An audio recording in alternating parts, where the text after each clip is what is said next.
going on, guys?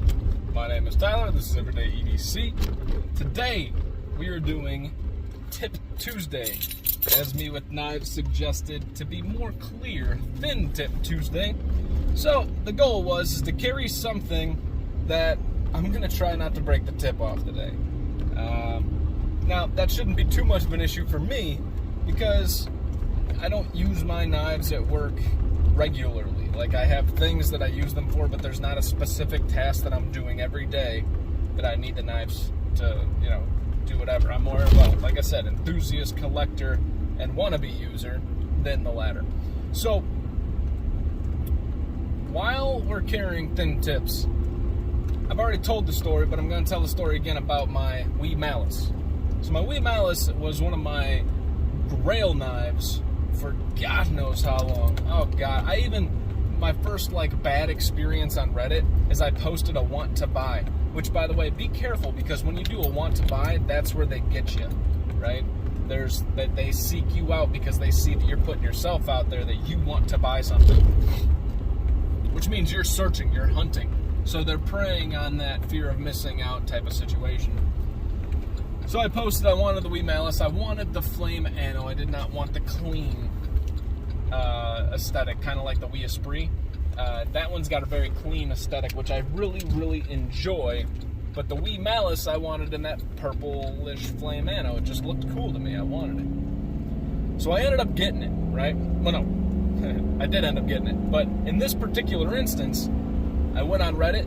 This dude reached out, sent me a picture, and I was so blinded by the fact that this dude was kind of making me a deal. I was like, dude, I don't want to pay any more than $200 for it.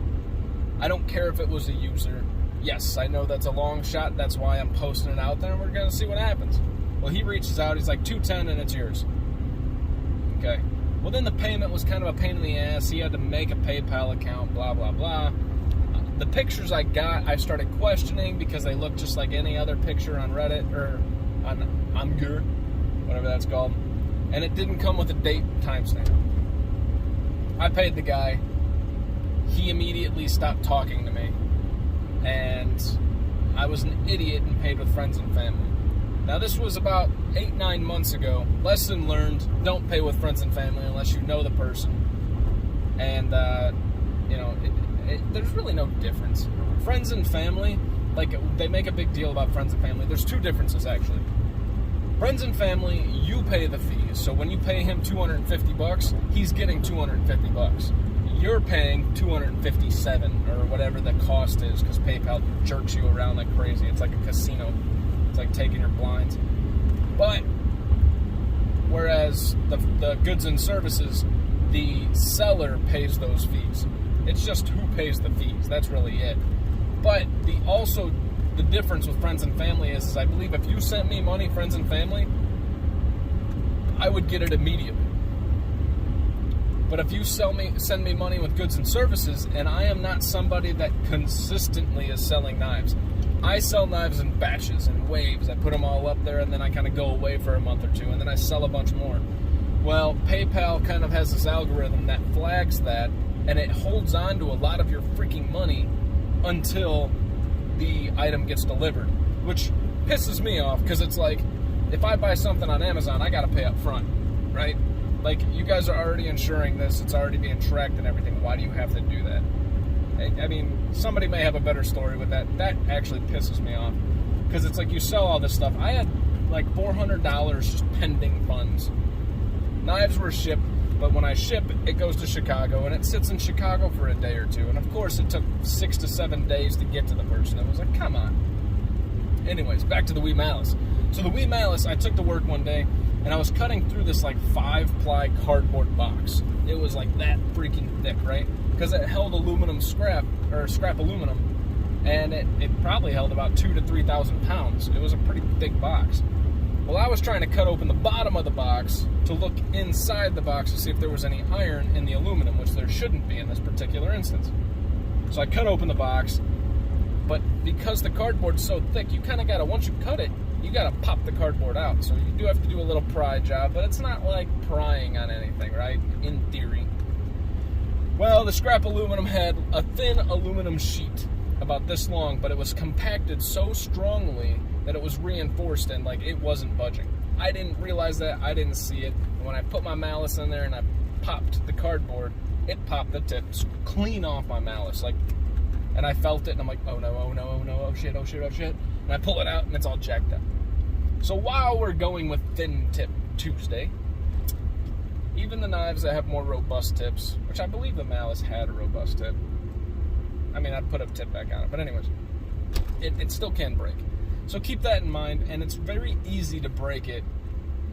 I mean, you can see, I wasn't prying very hard to get this. I was being careful. It was my malice, and I still broke it. So just keep that in mind before you take out your thin tip knives to do anything today, okay? Just want to preface that, because I would feel really bad if one of y'all broke the tip off your knife based on Thin Tip Tuesday. All right, so without further ado, I've said that like 4 times today. Recorded a couple videos, and I keep saying that. It's weird how somebody says something and then they continuously say it. It's like, get over it. My first thin-tipped knife is my Launch 10. I know, I carry this a lot, but you can see the tip of it's pretty thin. The coolest part about this thin tip, though, is I am never, ever going to do any side-to-side movements with this whatsoever. Because of this hawkbill shape, I get in and under, so all the strength is going back and forth, not side to side. Really, really nice. I can't tell you guys enough, and you're tired of hearing it, how good of a knife this little Launch 10 actually is.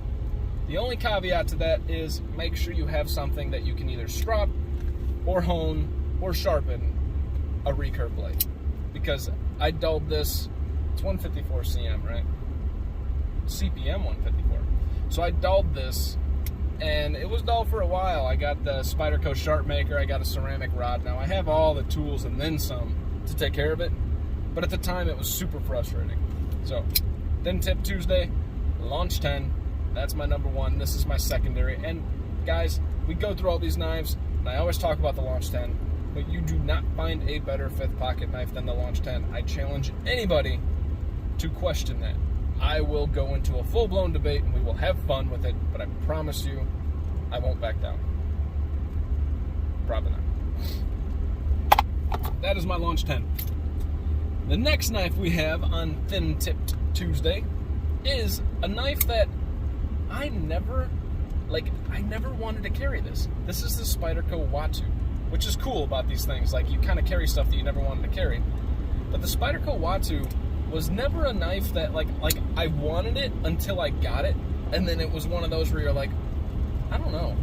Like, there's a lot of neutral ergonomics. They're not bad, but they're not an ergonomic dream like most Spydercos. And it's just kind of whatever. But this blade and this tip, like, it disappears in the camera. Look at that. It's virtually gone. It's just such a good slicing knife that I have yet to experience because I haven't carried it. So I'm really glad I got to carry it. This also means that I'll be able to knock out a review actually having carried it. I wouldn't have knocked out the review otherwise. That's why it's sat in my drawer for 6 to 7 months now, because I just never carried it to get myself enough information on whether or not I like it. Now, you guys know, I wasn't a huge fan of the Civivi Imperium, and I just reviewed that today, and that's a freaking dream. So carrying the knife makes all the difference when it comes to reviews. I am somebody that carries the knife before I review it, but my first impressions are rather harsh. So I'm going to tell you like I feel first and foremost, and then I want to carry it and tell you how I feel after I carry it. And there's a purpose behind that, because I want you to see the contrast of whether or not, you know, it holds true to what I think it's going to be or whatever. So this is a Spyderco Watu, super geometrical, I guess you could say, geometric oriented, super pocket friendly, guys. This thing's narrow, it's small, and it's not an obtrusive knife. And this is definitely not a hard use knife, which is kind of why I brought my Launch 10. I'm not scared to use it hard despite the tip, but that's because of the pressure that you put on it in forward and back motion. That hawkbill actually strengthens that pressure. Now, if I were to do anything side to side, that tip's gone, right? And I have a freaking Warncliffe instead of a hawkbill, but, you know, there's that. Enough rambling. Today, for Thin Tip Tuesday, we had the Spyderco Watu. Very, very interesting design nonetheless. Whether or not you like it, it's just an interesting design. And then we had my Kershaw Launch 10.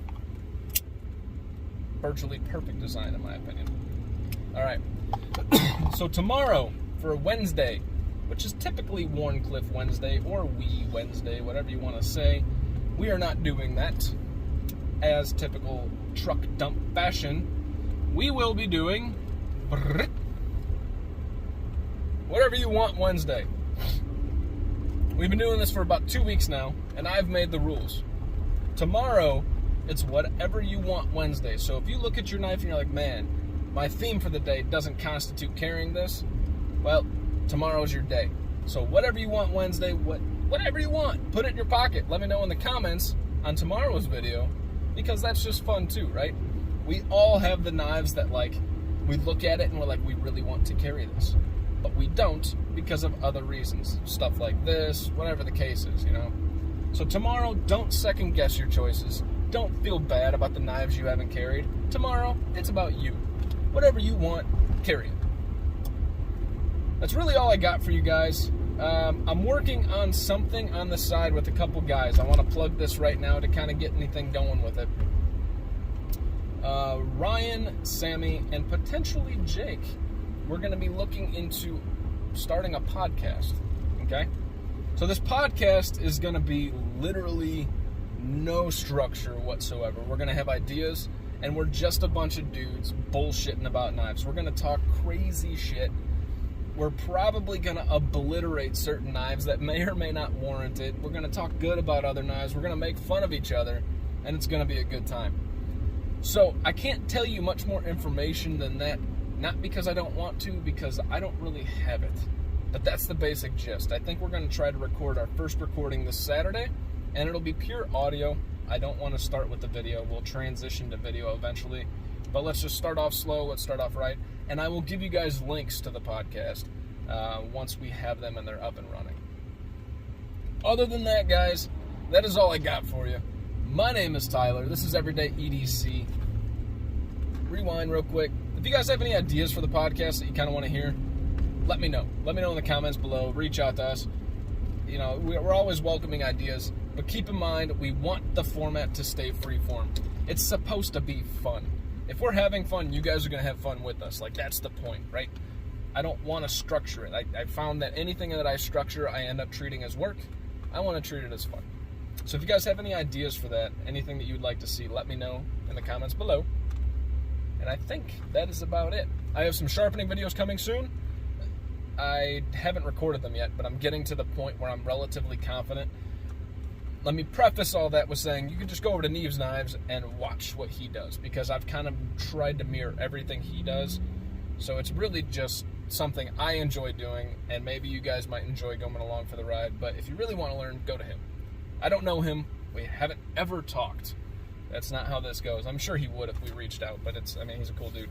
But that's where I get all my information from. But I will be starting to do that. I'll start learning more of the chemistries of the knives, the heat treats and whatnot. I am doing HRC tests every now and then on knives. I've learned how to calibrate the HRC machine, and we're kind of moving on from there. So I'm trying to get you guys as much well-rounded information as possible. That's all I got. You guys stay sharp, stay safe. Thank you so much for watching. Have a great friggin' day, guys.